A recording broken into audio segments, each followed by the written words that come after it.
I am an American woman who was born in the midst of America's heartland. I grew up just like any other girl, being fixated with the glamour of life in the big city. Naturally, I did what most average Western girls do.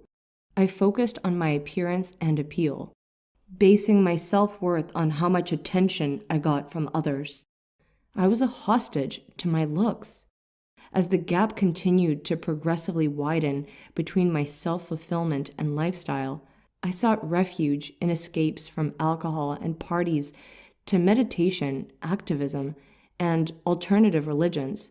I eventually realized it was all merely a painkiller rather than an effective remedy.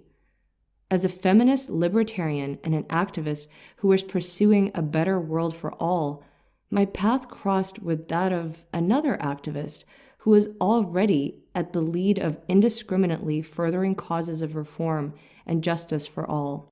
I joined in the ongoing campaigns of my new mentor.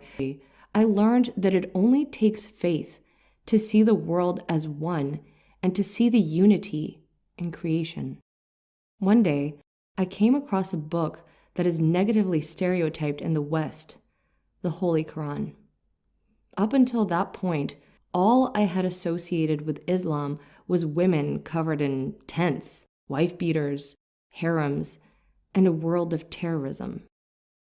I was first attracted by the style and approach of the Quran, and then intrigued by its outlook on existence, life, creation, and the relationship between creator and creation.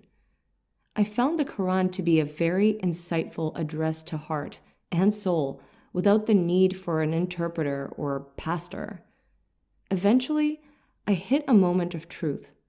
My newfound self-fulfilling activism was nothing more than merely embracing a faith called Islam, where I could live in peace as a functional Muslim.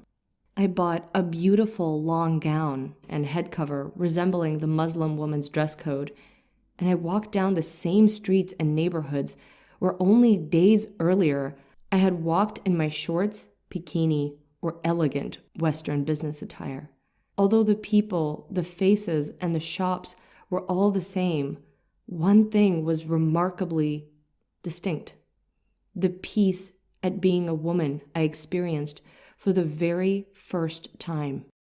I felt as if the chains had been broken and I was finally free.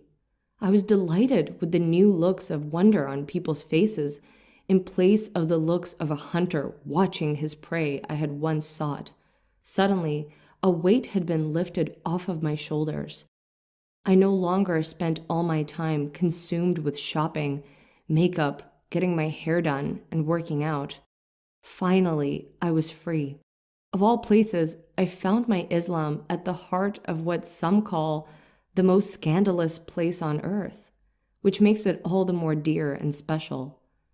Today, I'm still a feminist, but a Muslim feminist who calls on Muslim women to assume their responsibilities in providing all the support they can for their husbands to be good Muslims, to raise their children as upright Muslims so they may be beacons of light for all humanity once again, to enjoin good, any good, and to forbid evil, any evil.